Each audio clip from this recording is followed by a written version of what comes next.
Bonjour à toutes et à tous, je suis Fred Bousseau et je vous souhaite la bienvenue dans Trail Business Club, le podcast qui vous emmène dans les coulisses du trail running. Trail Business Club est produit par Milestone, le média des professionnels et des passionnés de trail running qui publie tous les 15 jours une newsletter dédiée à l'actualité des décideurs, des organisateurs, des équipementiers, des athlètes et des territoires. Milestone organise également chaque année Milestone Connect, le rendez-vous business et impact du trail running. Si je vous dis wise, à quoi pensez-vous ? En français, cela signifie sage, mais dans le monde de l'ultra-trail, c'est la marque premium d'équipement à forte soutenabilité et qui est partenaire de cet épisode de Trail Business Club. Le couple de pratiquants fondateurs, Axel Nardou et Guillaume Bocas, a installé son entreprise à Annecy. Depuis 2019, Wise innove autant par ses produits que par son modèle économique vertueux. Les produits sont notamment co-développés avec la communauté grâce aux plateformes digitales. Les matières sont fabriquées par un fleuron de l'industrie française et assemblées au Portugal dans un atelier à la pointe technologique. Tout cela avec un objectif, pas de compromis technique ou environnemental. Alors, n'attendez plus pour découvrir cette marque qui relève les défis de notre époque. Rendez-vous sur le site à l'adresse wisetrailrunning.com. J'ai le plaisir de recevoir dans ce nouvel épisode de Trail Business Club une jeune femme discrète, toujours souriante et épanouie à la fois dans sa vie professionnelle et dans sa vie personnelle. Jurassienne d'origine, elle fait carrière depuis 18 ans dans une entreprise française située elle aussi au cœur du Jura. Commençant comme responsable promotion, elle officie aujourd'hui avec le titre de Sport Marketing Manager. Une personnalité connue dans le monde du sport business, j'ai nommé Lucie Lacroix. Bonjour Lucie. Bonjour, enchantée. Que d'éloges, je suis flattée. Alors Lucie, on a un petit peu décalé pour tout dire cet épisode, tout simplement parce que tu as été contrainte hier, c'est aussi l'actualité du moment, prise entre le marathon du Mont Blanc, les grands événements, de te rendre sur le Tour de France. Pour une petite anecdote que tu vas nous raconter juste pour présenter. Surtout que je crois aussi que c'est le Tour de France, c'est une longue histoire avec toi, non ? Tu sais beaucoup de choses. Alors j'étais à Valloires, j'étais à l'arrivée de l'étape entre l'Italie et Valloires hier, parce qu'on a David Godu, un des athlètes de la formation Groupama FDJ, qui porte des solaires à la vue et qui est aussi en contrat avec notre marque, en fait il porte des solaires à la vue, c'est comme ça qu'on s'est rencontrés, et il s'est assis sur ses lunettes samedi, et du coup sur ses lunettes de vue, ses lunettes optiques, et donc gros cauchemar pour lui parce qu'à la fin de l'étape, voilà, ils étaient encore plus handicapés, donc on a dû faire une lunette en urgence lundi dans mon labo, et je lui ai livré effectivement à l'arrivée hier après-midi. En urgence, il était très content et il m'a mis un SMS à la fin en me disant: Lucie, tu m'as sauvé la vie. Parce que je sais pas si c'est vraiment la vie, mais en tout cas, quand on a des problèmes de vue, avoir la béquille qui fait qu'on voit, en fait, des fois, ça peut sauver la vie, quoi. Et tu disais en préambule que le Tour de France, c'est une longue histoire pour moi. Effectivement, parce que en 2005, j'ai participé à la caravane du Tour de France avec le Crédit Lyonnais. J'avais des étoiles dans les yeux sur cet événement et surtout très envie de rejoindre le sport business. Et il fallait que je me fasse une expérience et que je découvre tous les événements. Donc voilà, c'était mon boulot d'été il y a quelques années. Juste pour rentrer dans le cœur du Tour de France, il t'a dit autre chose, David, sur son retour à la compétition, ce côté Covid, le rythme infernal à laquelle s'est déroulée cette étape avec l'ascension du Galibier dans des circonstances incroyables. On a vu ça à la télé. Il t'a dit des choses discrètes ou pas ? Il a dit, ils ont dit, parce qu'en fait c'est David, mais c'est aussi toute une équipe, c'est vraiment un sport d'équipe, que la première étape leur avait vraiment pas souri puisqu'ils ont pris vraiment beaucoup de retard sur le classement général, et que leur objectif maintenant c'est d'aller clairement viser les victoires d'étape, et que pour David la forme revenait, on l'a vu hier d'ailleurs, il jouait quand même bien devant, et qu'ils allaient tout donner pour aller viser des podiums en tout cas des victoires d'étape.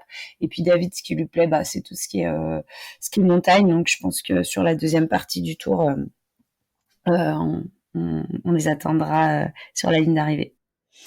Alors, tu nous disais que tu aimais ce monde du sport business, que tu avais envie de tout découvrir.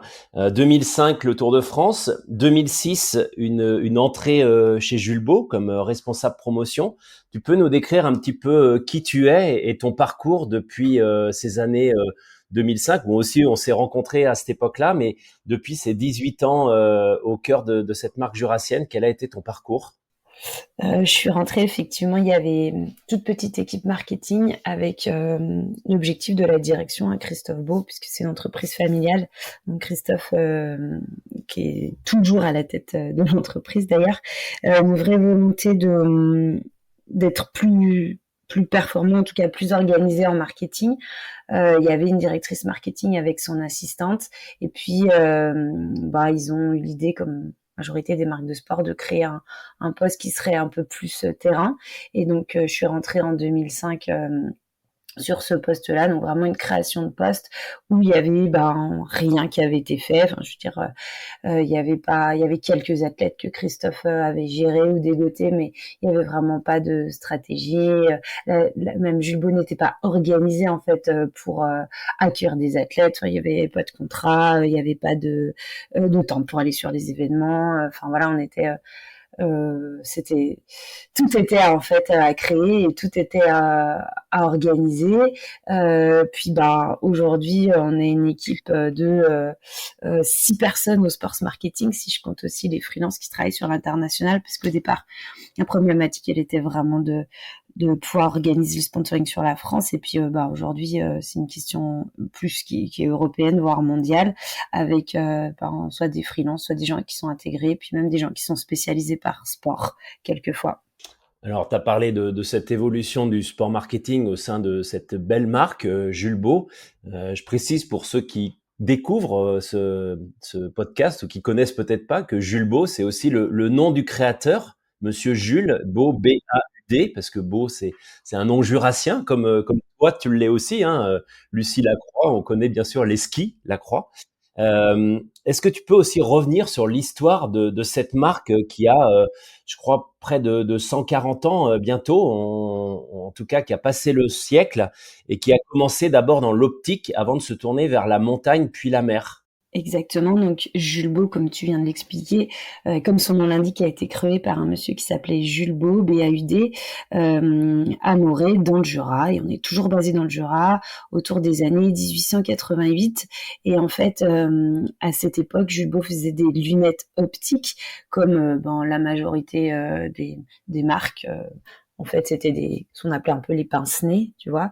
Et puis, Julie a été sollicitée, en fait, par les cristalliers chamoniards qui, eux, en fait, allaient chercher des cristaux pour les revendre ensuite en Italie ou dans certains royaumes pour faire tout ce qui était, par exemple, un lustre de château, etc. Et donc, ils allaient chercher les cristaux dans la montagne, et pour se protéger, en fait, des embruns de cristaux, il leur fallait des lunettes. Donc, au départ, ils avaient des lunettes optiques pour protéger, quoi, comme une vitre. Et puis, finalement, ils se sont rendus compte qu'en altitude, ce serait pas mal d'avoir une protection solaire aussi, parce que la réverbération du soleil sur la roche, sur les cristaux et sur la neige, en fait, était difficilement supportable. Et c'est là que Jules Beau a créé les premières lunettes de glacier, donc ces lunettes optiques à verre teinté. Donc au départ, c'était vraiment avec une face devant et une face sur le côté. Puis c'est devenu, quelques années plus tard, les fameuses lunettes de glacier que vous connaissez, qui sont d'ailleurs toujours en gamme, les Vermont et les Cham, par exemple. Alors, ces lunettes qui sont caractéristiques puisqu'elles ont des protections sur les côtés justement pour que la réverbération ne vienne pas toucher l'œil, c'est ça, hein? Ouais, exactement. Donc c'est des coques en cuir qui peuvent être aussi en plastique, hein, les nouvelles générations, et qui font que l'œil est protégé en fait de tout son contour pour n'avoir aucune lumière qui vient toucher l'œil, quoi. Alors on passe de l'optique à la mer, à la montagne, à travers les cristalliers, tu l'as dit, puis à la mer. Et très rapidement, en fait, il y a des partenariats qui se mettent, alors sans doute un petit peu avant que tu arrives ou au même moment, avec deux grandes figures des sports qu'on vient de citer, Enak Gavaggio pour le ski, pour la montagne, et Franck Camas pour la mer, le navigateur. Mais dans le même temps, depuis toujours, Jules Beau a participé, a équipé les guides, à la compagnie des guides de Chamonix, travaillé avec l'école nationale de ski alpinisme implantée à Chamonix. C'était très important pour Jules Beau d'être à la fois proche de la montagne en étant localisé dans le Jura, mais d'avoir cet ancrage dès le départ sur Chamonix. Oui, donc comme on l'a évoqué précédemment, en fait, c'est vraiment l'appel des cristalliers qui a fait que Jules Beau a créé les lunettes de glacier. Et puis quelques années plus tard, il a été important en fait pour la marque de vraiment faire de la montagne son camp de base, si je puis dire. Donc Chamonix, puis plus tard Zermatt. Et donc Chamonix, travailler avec les instances reconnues et référentes comme l'ENSA ou la compagnie des guides, mais aussi des très grands alpinistes. Je pense à Yannick Seigneur. Plus tard, il y aura Ulrich Lichtech, par exemple, en fait, qui seront équipés par la marque. Et d'ailleurs, on a toujours des grands alpinistes. Et puis, en fait, à ce moment-là, aux premières notes du sponsoring, Christophe s'est dit, mais il y a en fait quelque part autre part sur la Terre où les gens ont vraiment besoin de lunettes et qui pratiquent aussi de l'aventure en milieu hostile, c'est la mer.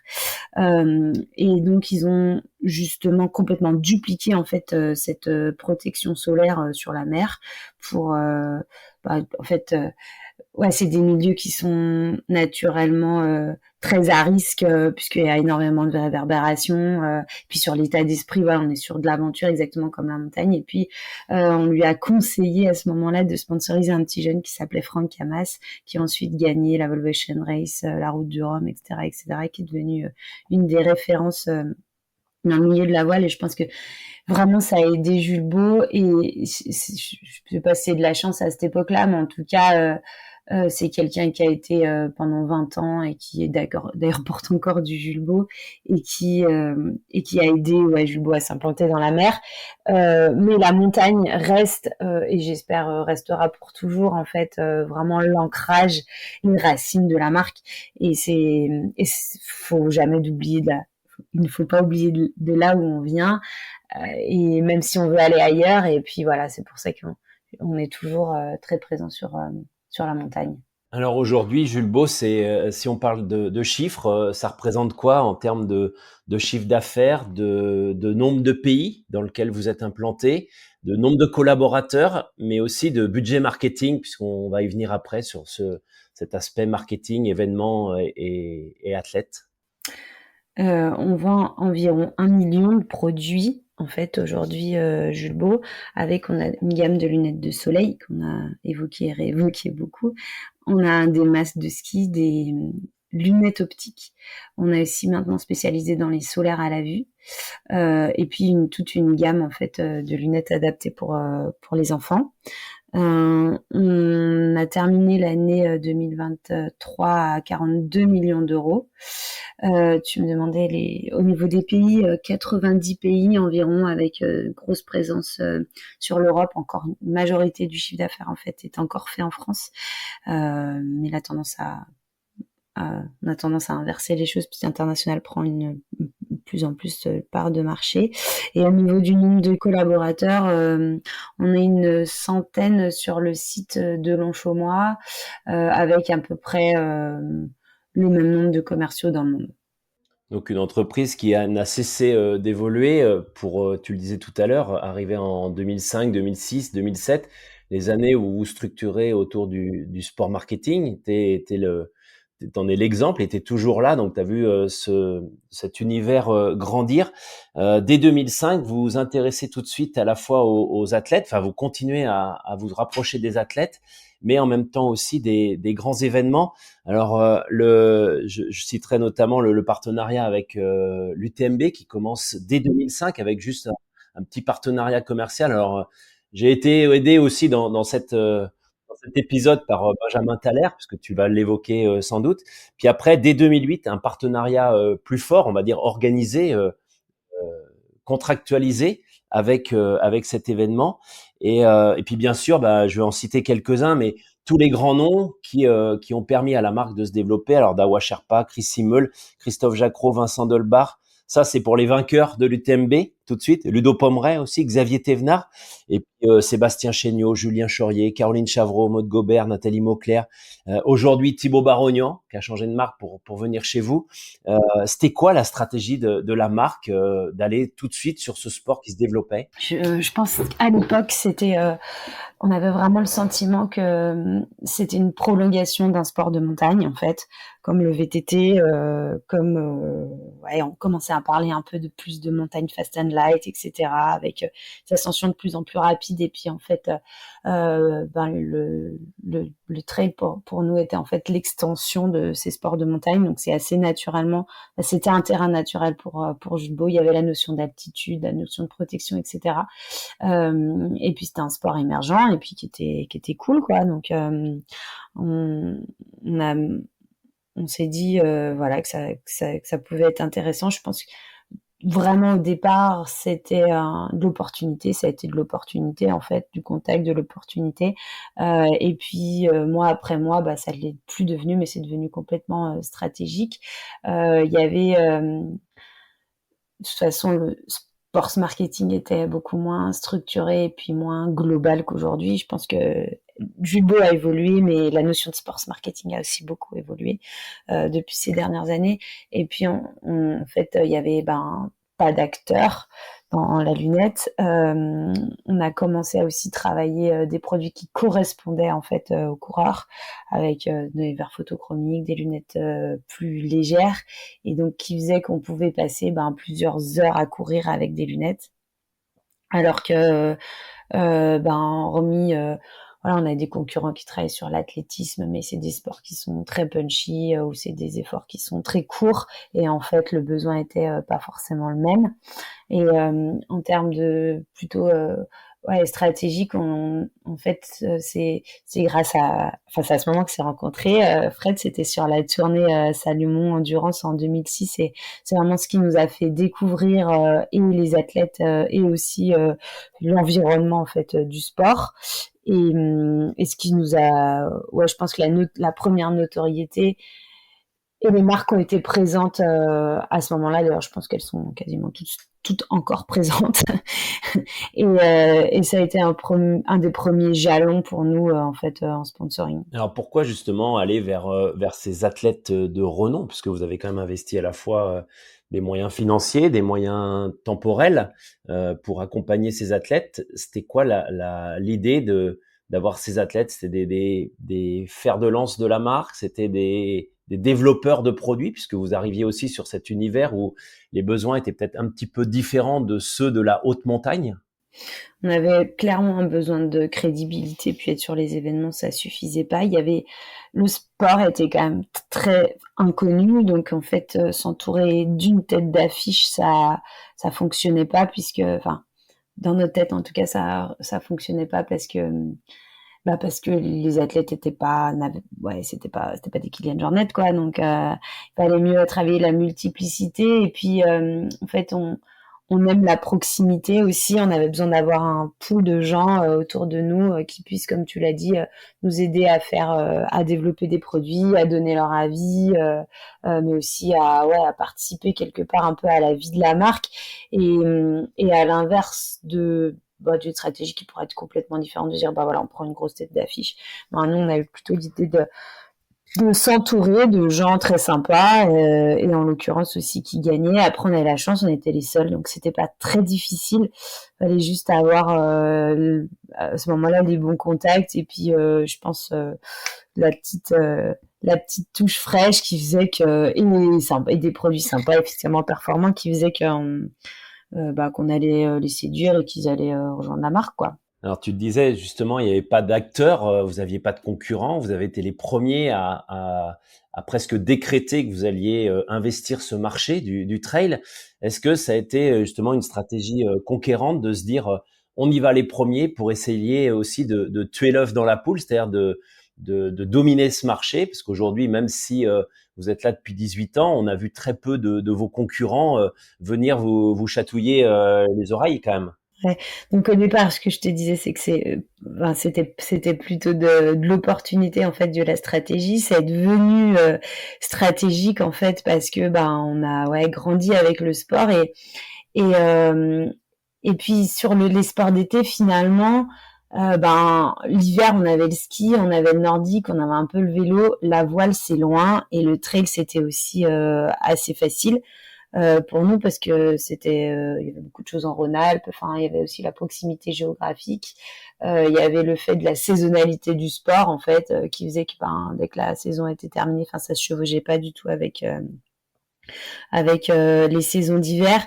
Et puis, en fait, au fur et à mesure des années, je me rappelle un jour, je crois que c'était Des Postes et des Bulles qui avait fait une image d'un trailer, la caricaturé. Il avait Petzel, les Salomon et des Jules Beau. Et Benjamin, qui était directeur marketing à l'époque, je me rappelle, on a regardé l'image, alors c'était vraiment un dessin, et on s'est dit, bon, ben, ça y est, je crois qu'on fait partie effectivement de ce sport. Et après, ça a été qu'une stratégie d'acquisition, d'internationalisation, ben, d'essayer de s'entourer des meilleurs événements, mais surtout de surdévelopper aussi bien les verres que les montures pour vraiment être la marque hyper spécialiste du sport. On a effectivement, comme tu l'as dit, pas eu beaucoup de concurrence. Il y a le Covid qui est arrivé au milieu avec une augmentation de l'appétence pour les sports outdoor, pour le running en général. Et c'est vrai que ben nous on était dans la vague parce qu'en fait on fait partie de ces marques-là, des marques outdoor assez propres et très présentes au cœur des sports. Et ça nous a aidé en fait. Ouais, tout ça, ça nous a aidé. Je sais pas si c'est un mal pour un bien, en fait, comme on peut dire, mais en tout cas, ça nous a aidé à renforcer notre crédibilité sur cette tendance et notamment chez les gens qui nous connaissaient pas forcément, quoi. Alors avec les athlètes, vous allez aussi développer des produits plus légers. Les verres Zebra, je crois, sont aussi avec ces verres photochromiques, sont aussi issus du développement produit que vous avez fait avec les coureurs. On a vu une évolution avec surtout des produits qui se sont allégés au fil du temps pour aujourd'hui, je pense, arriver à des verres, un ensemble verre plus monture autour de 20 grammes. C'était important, c'était une demande des athlètes que vous aviez en contrat chez vous, cette évolution. C'était une demande de pouvoir déjà être protégé ben, tout au long de la journée, en fait, pendant la durée de la course ou pendant la durée de son entraînement. Sachant une course commence très tôt le matin, peut finir très tard le soir. Il y a des changements de luminosité, il y a beaucoup de réverbération en fait. Quelquefois, ça a une notion aussi d'apaisement en fait oculaire, d'apaisement visuel. Le moment où la fatigue est très très présente en fait, bah, de pouvoir un peu, bah, voilà, se reposer, s'enfermer. Et donc c'est de là qu'est né effectivement le verre Zebra Light qui est très clair et qui en fait qui fonçait. Alors aujourd'hui, il s'appelle plus Zebra Light, il s'appelle Reactive et on a développé plein de teintes différentes. Et une des teintes qui correspond le mieux à la pratique du trail ou l'ultra trail, c'est un verre carrément zéro. On a carrément réussi à développer un verre zéro. En fait, ça veut dire qu'on peut partir à 4 heures du matin en fait avec son verre zéro et terminer la journée, avoir je sais pas, à 2000 mètres d'altitude, à avoir beaucoup de réverbération et le verre va passer complètement en 3, donc il va être complètement fumé. Ensuite sur la monture, un maintien en fait, on a beaucoup travaillé le maintien, c'était aussi une demande, la buée, la ventilation, le poids, qui est un critère vraiment vraiment essentiel, et puis aussi tout ce qui est solaire à la vue, parce que c'est quelque chose qu'on faisait pas en fait au début des années 2000, et en fait aujourd'hui on a notre propre laboratoire, et en fait se dire qu'il y a plus de limites, c'est-à-dire que tu portes quel que soit ton âge, quelle que soit ta correction, tu portes des lunettes de vue, bah en fait, tu peux porter des lunettes ben aussi cool que celles de tes copains, avec tes corrections, tu peux choisir ta couleur, tu peux choisir ton verre, aller même voilà prendre du zéro, et c'est là qu'en fait, enfin le verre réactif prend aussi tout son sens, c'est partir avec une lunette à la vue, ben quand il fait nuit, c'est indispensable pour voir, pour les écrans, les montres, et puis aussi pour se protéger, quoi. Alors sur les solaires à la vue, je voulais y revenir un petit peu plus tard, mais on va en parler tout de suite. C'est vrai que vous avez aussi un très bon ambassadeur qui est Ludovic Collet. On le voit toujours avec ses lunettes, mais aussi parce qu'il a besoin d'avoir des lunettes de vue.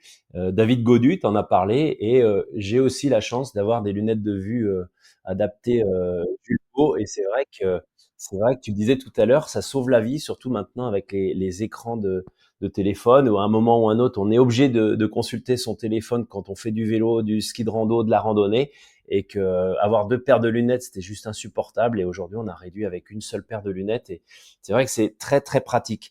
Je voudrais revenir, Lucie, sur aussi cette stratégie événementielle que vous avez su créer, su dynamiser dès le début, puisqu'on s'est retrouvé très rapidement avec des invités que j'ai eu dans ce podcast, qui sont Sylvain Laure sur Compresse Sport, Guillaume Vautier, Benjamin Thaler pour Jules Beau, mais aussi toi, et Jérôme Bernard Vibram dans le pool de partenaires de l'UTMB. Tout de suite, vous avez senti qu'il fallait aller sur ces grands événements qui étaient l'UTMB, ou aussi je sais que vous aviez un partenariat avec le Grand Raid de la Réunion, puis bien sûr plein d'autres partenariats. Alors je vais en citer la Transjurassienne, parce que c'était sur votre territoire, la Transju Trail un petit peu plus tard. C'était important, cette stratégie de partenariat événement? Ouais, en fait, pour aller toucher, enfin, pour revenir sur l'UTMB, moi je connaissais très mal en fait le trail et l'ultra trail. Et puis une année, je pense que c'est la première année, on devait avoir un stand qui m'a dit mais viens voir, je suis mon copain, est-ce que tu veux rester 2 jours? Et j'ai dit ben ouais, pourquoi pas. Et puis je suis sortie de l'événement avec un sentiment vraiment incroyable de ouais, qui était un peu mélangé parce qu'il y avait beaucoup, beaucoup d'humains, il y avait dépassement de soi, enfin bref, je vais pas faire toute l'apogée de l'UTMB. Et puis l'année suivante, c'est Benjamin, du coup, responsable marketing, qui est venu, puis il m'a dit, mais c'est exceptionnel, c'est franchement exceptionnel, faut qu'on fasse partager ça au monde entier. Et de là, on a vraiment signé un partenariat un peu plus conséquent. Il y avait vraiment plusieurs objectifs. Je pense que le premier, c'était de faire vivre la marque, donc en fait, nos collaborateurs, de leur faire vivre en fait ce sport et ces émotions, et qu'ils comprennent ce que c'était que l'outdoor, en fait, la performance et le trail running, parce qu'en fait on parle quand même d'outdoor en général. Donc on a organisé plusieurs fois des séminaires en fait, et on a des super anecdotes. On a des gens qui se sont mis à courir alors qu'ils couraient pas du tout, et quelques années plus tard, ben, ils étaient au départ des petites courses enfin des petites d'une CCC par exemple, et puis ils nous en parlent encore. Donc il y avait cet objectif-là, puis il y avait l'objectif de toucher les participants, des événements de masse, il n'y en avait pas beaucoup, des événements où, ouais, qui avaient vraiment, et puis qui avaient de la notoriété. Donc l'UTMB, ça a été vraiment le premier, et puis après, il y a eu effectivement le Grand Raid avec une approche complètement différente, un état d'esprit complètement différent, mais toujours l'amour du sport, la performance du trail, et puis plateau élite en fait. Donc la recette d'un bel événement, c'est ça aussi en fait. C'est le lieu, c'est des sponsors peut-être qui le composent, c'est le plateau, les médias, l'ambiance, et puis le nombre de participants. Donc faut que tous ces ingrédients étaient vraiment au rendez-vous. Nous on était prêts à monter des partenariats. Donc après on les a triés, c'est-à-dire qu'ils étaient peu, mais par contre on avait envie de le faire bien, quoi. Et le fait d'être presque un acteur unique sur le marché, vous avez dû être plus que sursollicité. Vous deviez forcément faire des malheureux dans les demandes de partenariat. Vous ne pouviez pas les... Ouais. Ouais, on y passait du statut où on était conquérants, et puis on avait envie de travailler avec beaucoup de monde, et puis stratégie faisait que c'était plus une stratégie quantitative que qualitative à un moment donné, où on s'est dit bon maintenant il faut faire de la qualité. Donc voilà, il faut choisir les événements, il faut choisir les athlètes, il faut choisir les magazines, et puis il faut avoir quelque chose de plus structuré, de plus engagé, au lieu de...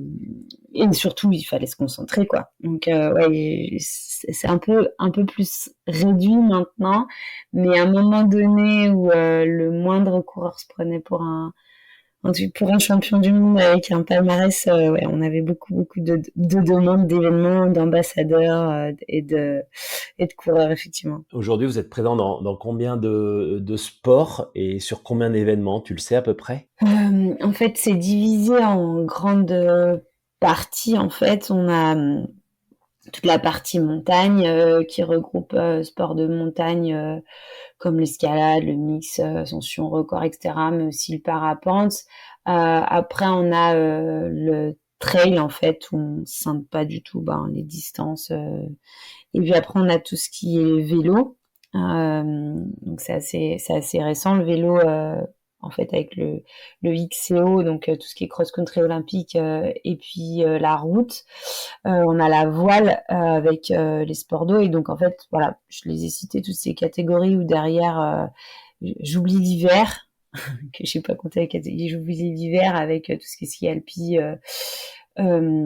ski nordique, biathlon, etc. Mais en fait, toutes ces catégories en fait correspondent à aussi des catégories des besoins de protection, des catégories de produits et après en fait des sports et un nombre d'événements. C'est difficile à quantifier. Sur la France, ça doit être un peu plus d'une vingtaine par an. Alors, on n'est pas partenaire de tous les événements, on est souvent présent, exposant, grâce à des équipes terrain maintenant de plus en plus engagées, que ce soit en France ou en Europe, mais aussi nos représentants. Parce que ça fait vraiment partie de l'ADN de Jubo, c'est en fait être sur le terrain, être sur les événements, être au contact des pratiquants. On fait d'ailleurs tout ce qui est SAV gratuit sur les événements. On s'attelle à vraiment essayer d'avoir un conseil et puis un service irréprochable dès qu'on rencontre nos consommateurs. Alors les événements où vous allez aussi apporter votre patte, puisque moi j'ai le souvenir de 2 grands événements, notamment dans le trail, où vous faites des lunettes au nom de l'événement, qui sont le Grand Raid, où il y avait une lunette aux couleurs de la Réunion, et puis l'UTMB, où il y a un partenariat, je crois, qui se met en place avec Compressport. Vous proposez à la fois un bandeau pour maintenir les lunettes, mais aussi une lunette qui est siglée UTMB. C'était important d'aller justement chercher cette proximité avec les événements. Et est-ce que ça a été fait sur d'autres événements dans la voile ou dans le ski? Je crois que le premier événement sur lequel ça a été fait, c'était la Route du Rhum en 2008, 2006 ou 2008. Julbo était partenaire. C'est un moyen en fait de surassocier une gamme de produits ou un produit à la marque. Ensuite, ça a été fait aussi avec des athlètes. Par exemple, on a fait des séries limitées avec Martin Fourcade. Tous les ans, on a aussi, c'est un peu hors événement, mais tous les ans, on a aussi dans notre gamme de masques une place en fait où les athlètes peuvent co-créer en famille leurs produits. En général, c'est 2 athlètes ski qui co-créent ensemble le design, l'inspiration. On a beaucoup plus, le terrain d'expression est un peu plus grand sur le masque puisqu'il y a le bandeau. Et sur les lunettes, après, il y a le Grand Raid, tu l'as cité, l'UTMB. Cette année, on a fait aussi la Transjurassienne. On fait des séries limitées souvent pour les événements, soit parce qu'on nous le demande, mais aussi pour la notoriété. C'est une manière d'offrir aux participants un produit souvenir en fait, un produit estampillé et du coup notamment sur un UTMB où les gens, enfin c'est la course d'une vie, ils repartent ailleurs et derrière ils ont eu c'est le petit plus en fait. Voilà et puis on essayait d'accessoiriser tant qu'on peut avec ça peut être une fois ça a été avec un décapsuleur. Pour boire la bière après course, des éléments indispensables comme le bandeau ou le bœuf, protection, enfin en tout cas tout ce qui peut protéger la tête à un moment donné contre le soleil. Alors, un partenariat avec l'UTMB qui s'est arrêté en 2022-2023. Les raisons de cet arrêt, c'est quoi? C'est une stratégie qui était plus en phase avec la vôtre, des coûts trop élevés, où vous aviez décidé que finalement vous aviez une position dominante assez forte pour pouvoir aller ailleurs justement. On en parlera plus tard, mais vous diversifiez vers le cyclisme puisque c'est un peu la transition. Vous arrêtez l'UTMB, vous allez sur l'équipe Groupama FDJ. C'était quoi la raison? Euh, T'as à peu près évoqué, t'as à peu près tout évoqué, mais dans l'ordre, on est très très attaché, je pense aux relations en fait. Je suis très attachée aux relations avec les gens avec lesquels je travaille. Ça peut être les clients, ça peut être les athlètes, ça peut être effectivement les événements. Et au moment du rachat de l'UTMB par Ironman, il y avait une nouvelle équipe qui s'occupait des partenariats avec lesquels on s'est pas senti en famille, on s'est pas senti vraiment à l'aise avec des coûts de partenariat qui explosaient et qu'on trouvait pas vraiment justifiés. Alors, on s'est vraiment battu parce que, enfin, on a vraiment discuté parce que on avait vraiment pas envie d'arrêter. Jules Beau, l'UTMB, c'était plus qu'une histoire d'amour, c'était un rendez-vous pour la marque, collaborateurs, tout, on avait aussi de l'interne qui venait donner le coup de main sur le stand. Enfin, c'était beaucoup plus qu'un seul partenaire sportif pour la marque. Et la marque vivait vraiment au rythme de l'UTMB au niveau international la dernière semaine d'août. Et ouais, on s'est pas retrouvés, on n'a pas complètement compris. Peut-être qu'on va le regretter aussi. Et comme on n'a pas trouvé d'accord, on a décidé d'arrêter. Et en même temps, on avait une stratégie de diversification. On avait depuis longtemps l'idée d'aller dans le vélo, de développer des produits pour le vélo. Aussi, c'était le moment pour la marque, en fait. On était assez mature pour aller plus loin, pour donner aussi, parce qu'on avait aussi un peu plus de budget et puis plus de moyens. On aurait pu, je pense, rester sur l'UTMB, faire quelque chose avec Ironman au global. Mais voilà, on s'est pas entendu. Et puis il y avait le vélo qui nous faisait un peu un clin d'œil. Et puis voilà, on a préféré aller sur d'autres sports. Mais finalement, on n'a pas du tout délaissé le trail running parce que on est partenaire du marathon du Mont Blanc.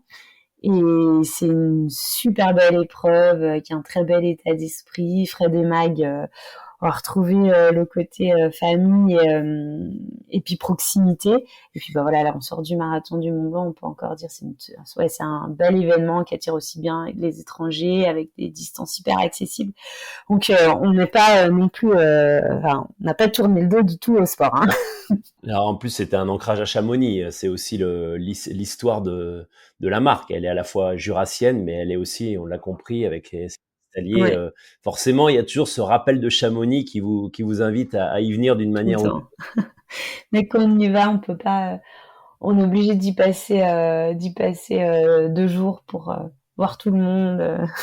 Le vélo, je me souviens, on en avait parlé il y a longtemps, même à l'époque où Benjamin était directeur marketing de la marque.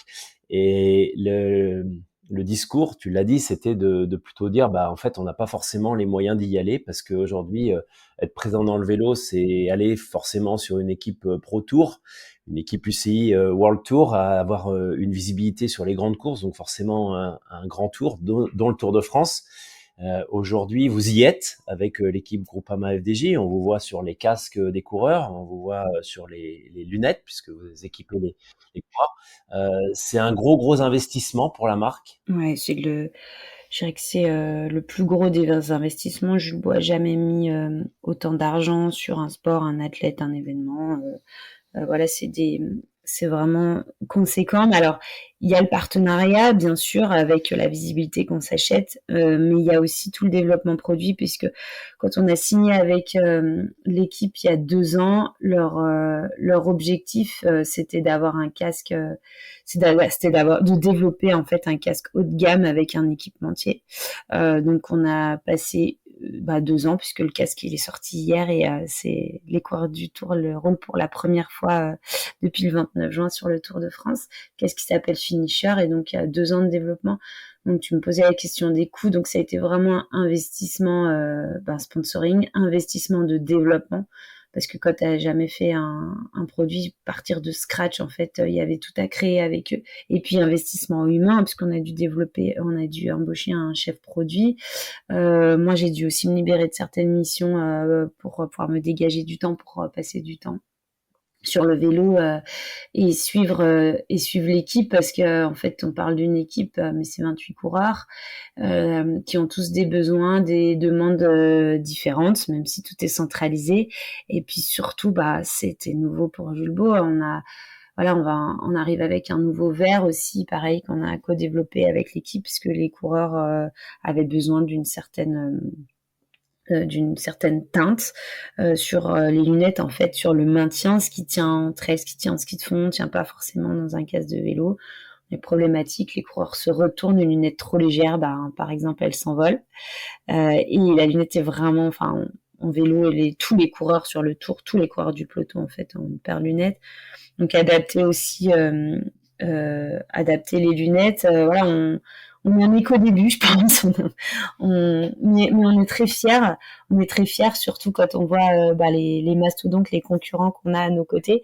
On est aussi décomplexé. Je pense qu'il fallait que Julbo soit décomplexé pour aller sur un sport tel que le vélo, se dire bah ouais, en fait, on peut. On a assez de moyens, on a assez d'expérience en fait pour répondre à leurs besoins et pour y aller. Donc quand tout s'est aligné, c'était bon. Ça coûte quoi aujourd'hui d'être partenaire d'une équipe Pro Tour comme Groupama FDJ? Alors, je ne donnerai pas le montant, mais par contre, ce que je peux donner, c'est l'investissement global dont j'ai parlé, qui est en fait autour à peu près de 700 000 euros quand on compte le développement, le temps des équipes marketing, les agences qui ont travaillé avec nous sur le développement, le temps des designers, le partenariat équipe, les dotations, etc. C'est ce que ça nous coûte aujourd'hui d'avoir d'accéder en fait à une équipe World Tour. Alors les coûts vont baisser puisqu'après on va pas développer des casques forcément tous les ans, puis après on aura aussi on saura comment faire en fait.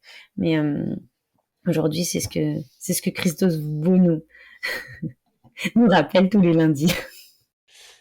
Alors, 700 000 euros, on imagine que le partenariat juste pour l'équipe, pour se rendre compte par rapport à ce que peut être un partenariat dans le monde du cyclisme par rapport à celui du monde du trail, j'imagine, sans que tu nous donnes le chiffre, mais c'est que c'est forcément un partenariat à 6 chiffres aussi. Ouais, ça a rien. Oui, c'est un partenariat à 6 chiffres. Ça n'a rien à voir. On dit souvent que le Tour de France c'est le 3e événement mondial après les Jeux Olympiques et puis la Coupe du Monde football aux États-Unis.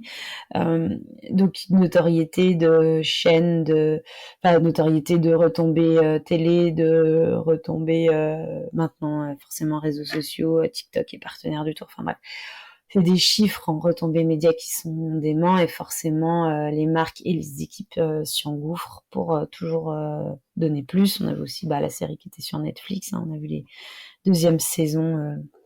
deuxième saison cette année sortir sur Netflix. Donc voilà, c'est un sport qui est dans une autre dimension et les partenariats sont aussi dans une autre dimension.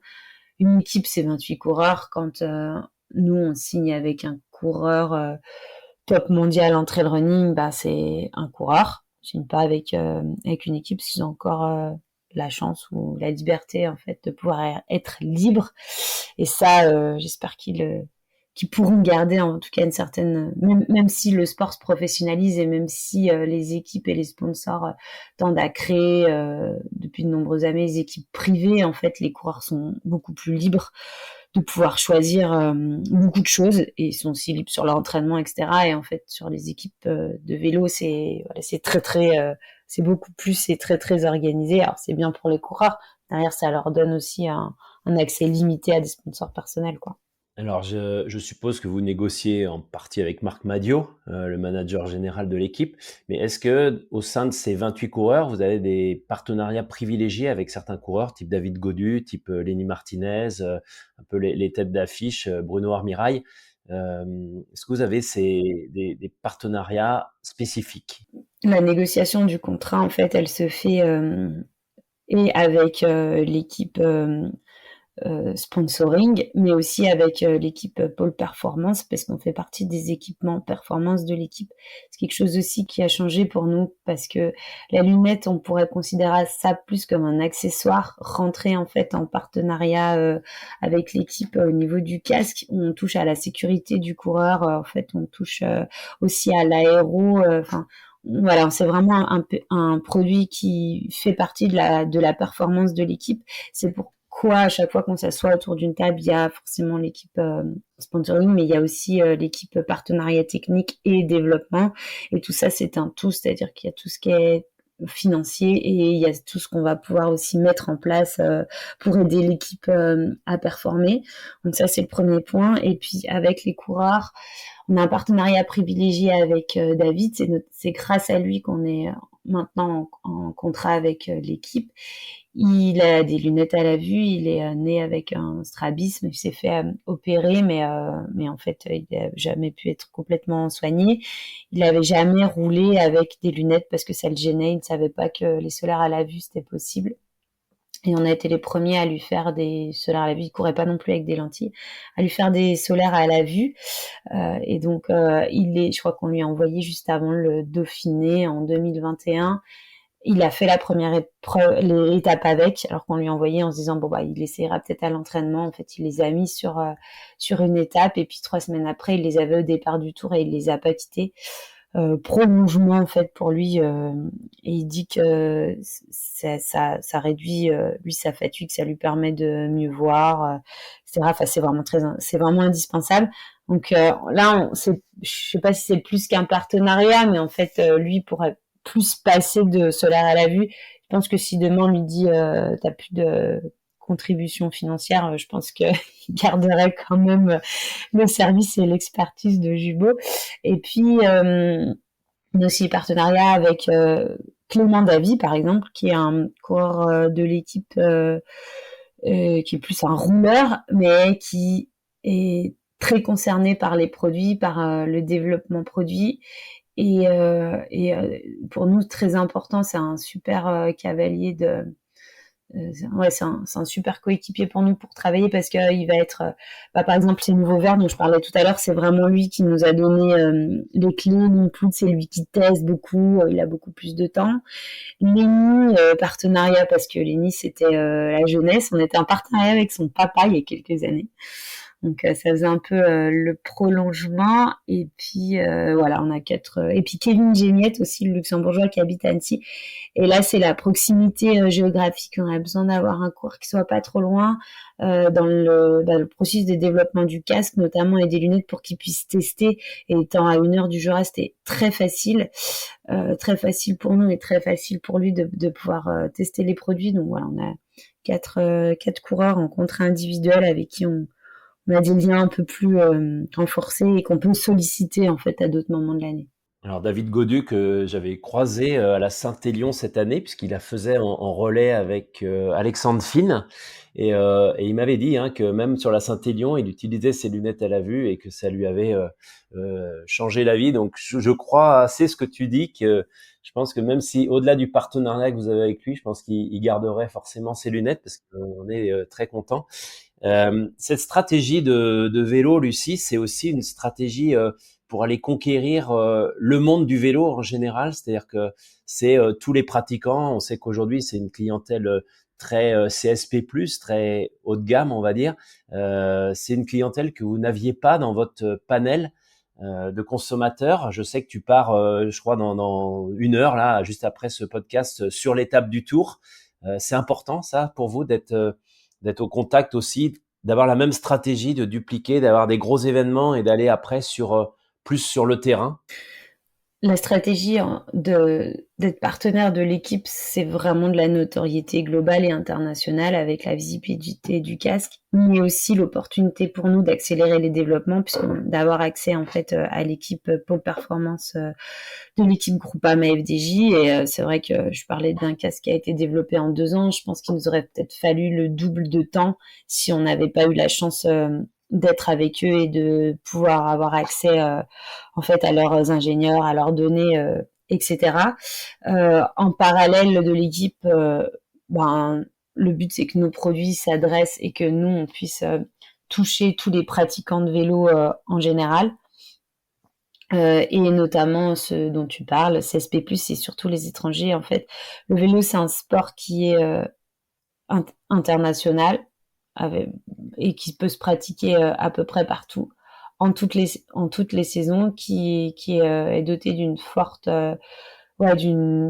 notoriété médiatique en fait grâce au Grand Tour, et puis qui s'adresse à tout le monde en fait, à des vélos, des cyclotouristes aussi bien que des gens qui vont faire la Race Cross France ou qui vont faire de l'ultra endurance, ou des gens qui vont faire des courses beaucoup plus difficiles, et ou juste ma copine qui va emmener en fait son fils à l'école en vélo, maintenant avec le e-bike, etc. Donc on est clairement, on a une stratégie de pouvoir accéder aux coureurs sur route, mais pas que. En fait, il y a toutes les autres disciplines auxquelles on s'adresse par la stratégie globale qu'on a mis en place, puisque en parallèle de l'équipe, on est aussi partenaire de 2 équipes en cross-country, en fait, en cross-country olympique. On est partenaire aussi de courses en ultra-distance, par exemple. Et donc, ouais, le but, c'est d'être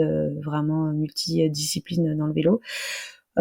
Depuis 3 ans, on est partenaire de l'étape du Tour. Ça, c'est chouette. C'est un super événement. 15 000 personnes qui viennent du monde entier, qui ont la chance de courir dans les mêmes conditions que les coureurs du Tour de France sur route fermée sur une des étapes Rennes. Cette année, ce sera entre Nice et Valberg, enfin col de la Couilleule plus précisément. Donc ce sera samedi puisque ça a été modifié, la date a été modifiée à cause des élections. Grâce à cet événement, nous on invite une trentaine de personnes à participer en équipe avec Jules Beau à l'événement. Donc on invite des clients, de l'interne, mais aussi des athlètes. Et le cyclisme a la particularité en fait d'être un super complément d'entraînement pour toutes les disciplines hors vélo. Donc je pense au trail, je pense au ski nordique, je pense à la montagne et grâce au vélo en fait, on arrive à réunir tous les autres univers. Quand un 42 km en ultra trail va être très sollicitant pour les muscles d'un sportif d'une autre discipline, en fait, le vélo est un sport beaucoup plus doux et souvent un super complément d'entraînement.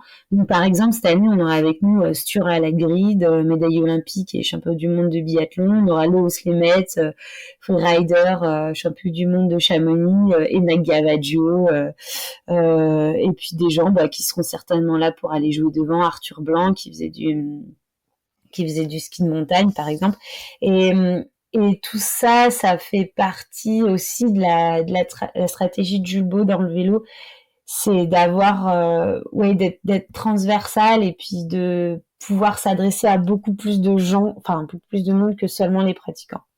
Donc aujourd'hui, on comprend, Jules Beau est décomplexé, cette petite entreprise familiale jurassienne a franchi un cap en se disant, bah allez, on va dans la cour des grands événements, des grands champions, de la grande médiatisation. C'est vraiment une stratégie affirmée aujourd'hui en termes de business model d'aller sur le vélo, en tout cas en ce qui concerne le monde du sport chez Jules Beau. Ouais, complètement. C'est vraiment le mot décomplexé. Allons-y, frottons-nous aux plus grands, frottons-nous aux plus gros athlètes, créons des produits aussi plus fous, plus gros, plus fashion. On a la place, on a l'envie, on a tout pour que ça roule quoi. Alors c'est presque marrant parce que il y a aussi un élément important. Aujourd'hui, la famille Beau a revendu son entreprise en partie. Je sais pas, tu vas nous expliquer. C'est la famille Peugeot qui est devenue peut-être actionnaire. Je sais pas à combien de parties de l'entreprise historique. Mais Peugeot, c'est aussi une longue histoire avec le vélo. On se souvient que Peugeot était partenaire dans les années 70 des équipes avec Bernard Thévenet. Est-ce que ça a eu un lien? Cet investissement de Peugeot. Alors, c'est pas les voitures, hein, je crois que c'est une autre division, c'est plutôt les moulins à café, les moulins à poivre et les moulins à sel et le bricolage. Mais est-ce que ça a eu un lien entre Jules Beau et Peugeot? Alors le premier lien, je pense que c'est l'ancrage et le côté familial en fait qui a plu à la famille Peugeot. C'était l'histoire de Jules Beau, son ancrage jurassien et puis ses valeurs en fait familiales qu'entretient beaucoup le groupe en fait puisque appartient effectivement à la famille. Jules Beau a été racheté par Peugeot Frères Industrie qui est tenu par les héritiers de la famille Peugeot. Et c'est sûr que le sport fait partie des valeurs de la famille avec la voiture, c'est du sport automobile, c'est du sport quand même. Et puis tu l'as dit en fait, le vélo. Il y a aussi beaucoup de sportifs au sein des actionnaires qui ont vu d'un très bon œil, parce que les premières discussions avec Jules Beau se sont faites au moment où Jules Beau rentrait dans le vélo. Ils avaient vu vraiment d'un très bon œil justement cette stratégie et cette diversification. Aujourd'hui, Christophe Beau en fait détenait encore des parts dans Jules Beau et depuis 2 ans. Et puis il nous a annoncé que cet été que du coup il souhaitait prendre sa retraite, s'occuper de sa famille parce que c'est mérité. Il a beaucoup donné, il nous a beaucoup apporté aussi. Ça a été une super belle histoire qui va continuer grâce à Peugeot en fait. On les remercie puisque à la suite, ils nous le disent aussi, le but c'est de pas changer, mais plutôt de prolonger ce qui a été fait avec Christophe. On va avoir un nouveau président qui va être recruté là dans les prochaines semaines pour prendre la continuité de Christophe. Et ce qui est vraiment là où on est rassuré, c'est que l'idée ce sera le prolongement de l'état d'esprit et de la stratégie de Christophe. Une entreprise familiale, toujours implantée à Longchaumois, hein, dans le Jura. On va arriver au terme de cet épisode, Lucie, mais je voudrais parler de technologie et d'avenir. C'est vrai que Jules Beau a beaucoup travaillé, tu l'as expliqué, avec les athlètes, avec les équipes, avec les designers, maintenant dans le vélo, avec les gens en soufflerie pour développer des casques, des lunettes. Vous avez à un moment titillé aussi la haute technologie en faisant des casques avec ce qu'on appelle affichage tête haute, c'est-à-dire qu'on pouvait avoir sur son écran de casque de ski notamment, ou même sur ses lunettes solaires, des affichages de vitesse, de distance. On en est où de toute cette technologie aujourd'hui?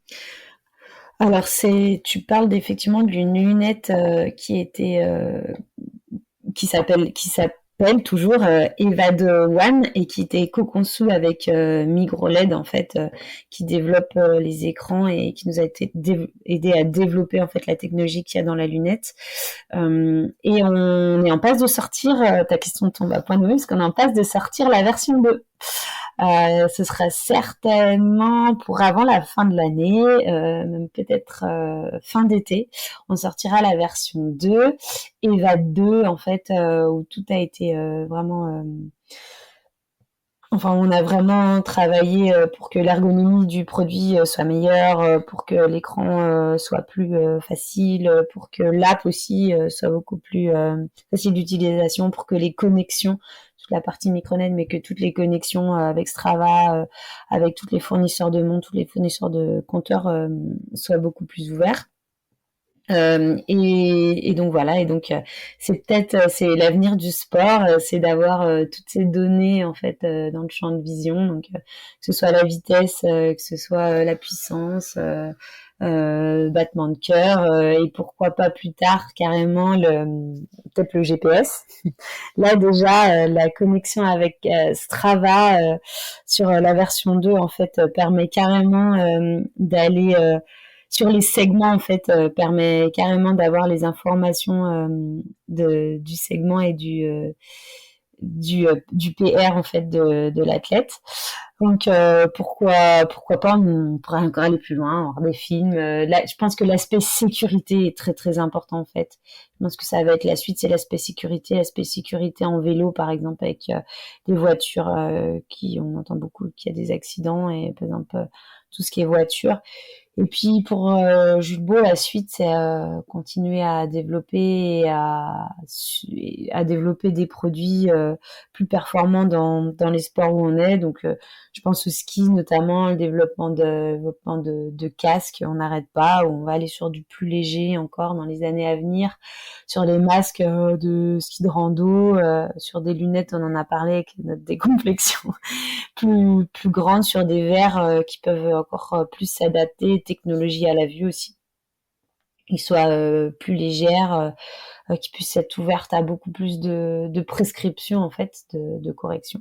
Et tout ce développement, même si une partie de la production est faite à l'étranger, tout ce développement produit, et aussi moi pour avoir visité les ateliers chez vous dans le Jura, il y a quand même beaucoup de boulot, de travail qui est fait quand même au siège social à Longchaumois. À Longchaumois, il y a le design, il y a encore toute une partie découpe de verre, tout le laboratoire solaire à la vue est à Longchaumois avec une extension là il y a quelques mois encore étendu le laboratoire, tout le département marketing, toute la plateforme logistique. On a aussi les premières étapes de peinture, les premières injections de prototypes par exemple, et puis l'unité de production principale de Julbo, c'est la Roumanie, avec donc en Europe, avec une entreprise qui nous appartient. Mais on tend petit à petit à revenir complètement sur des productions françaises. On est en train, notamment, on travaille déjà avec des fournisseurs français, mais on est en train de réintégrer quelques modèles à Oyonnax, une usine qui est située à quelques kilomètres de Julbo. Donc, ouais, on a toujours été français, on est toujours français, on produit maximum en France, mais l'objectif, c'est d'y revenir de plus en plus. Un des aspects aussi très importants, c'est tout ce qui est SAV. Tout ce qui est SAV aussi est à Longchaumois. Donc, toutes les pièces détachées. Et là, je m'adresse à tous les porteurs de Julbo qui auraient un jour eu un souci avec une branche cassée ou un défaut de verre. On change, on échange, on vend, on répare quasiment 90% de nos solaires. Donc, pas hésiter à nous solliciter parce qu'à Longchaumois, on est une vraie équipe dédiée qui s'occupe de tout ça. Cet esprit de famille, cet esprit de proximité. Juste pour finir, Lucille, aujourd'hui, Julbo, c'est 42 millions de chiffre d'affaires, c'est 100 personnes, tu nous disais, en France. Une équipe marketing autour de toi d'environ 6 personnes, ce qui est pas rien. C'est quoi votre budget marketing pour faire tout ce que tu nous as décrit aujourd'hui sur une année entre le trail, la montagne, le ski, les grandes écoles, l'ENSA, la compagnie des guides, la voile, maintenant le vélo, c'est quoi ce budget en gros? Alors, le budget, alors il y a le sports marketing qu'on a beaucoup évoqué lors de cette émission, mais il y a le marketing au global, où là, sous la direction de Stéphanie Dugas, on est une douzaine de personnes intégrées avec le design, le trade marketing, etc. Et le budget marketing global de Julbo, c'est 3% du chiffre d'affaires, que je laisse calculer. Ce qui fait environ 1 million, 1 million 2, 1 million 3. Ce qui est bien, mais ce qui est, si on compare à nos concurrents, aussi petits, quoi. Quand on voit D'autres grandes marques qui ont des grands coureurs sur les grands tours. C'est ça. T'as failli la citer. En je me suis dit que c'était peut-être pas correct. En tout cas, on arrive au terme. Je crois que tu dois en plus nous quitter pour prendre la route pour justement l'étape du Tour. En tout cas, merci beaucoup. Merci à vous. Merci parce que tu me disais craindre cet entretien, mais finalement, je suis pas très à l'aise. Très, très bien sorti. Tu nous as apporté beaucoup d'éclairage sur la marque, sur la stratégie, sur les nouveautés produits, sur tout ce qui se passe dans cette petite entreprise qui reste familiale malgré le changement d'actionnaire. Oui. En tout cas, c'était très intéressant. Je te remercie. On se verra sans doute du côté de Chamonix en août, avec grand plaisir, sous le soleil. Sous le soleil et peut-être un peu plus de chaleur. En tout cas, n'hésitez pas à aller rencontrer les équipes de Julbo sur les salons, d'amener vos montures qu'elle y manque peut-être une branche ou une protection de nez. Ils feront tout ce qu'ils peuvent et puis d'aller voir Lucie. Vous inquiétez pas, vous serez toujours bien reçus. Merci Lucie, beaucoup. à bientôt. Au revoir. Merci d'avoir écouté cet épisode de Trail Business Club. N'hésitez pas à le partager et à nous dire ce que vous en pensez. On se retrouve dans 15 jours pour un nouvel épisode. D'ici là, je vous conseille de vous abonner à la newsletter Mile & Stone. Elle est gratuite et vous pouvez vous inscrire sur mileandstone.com.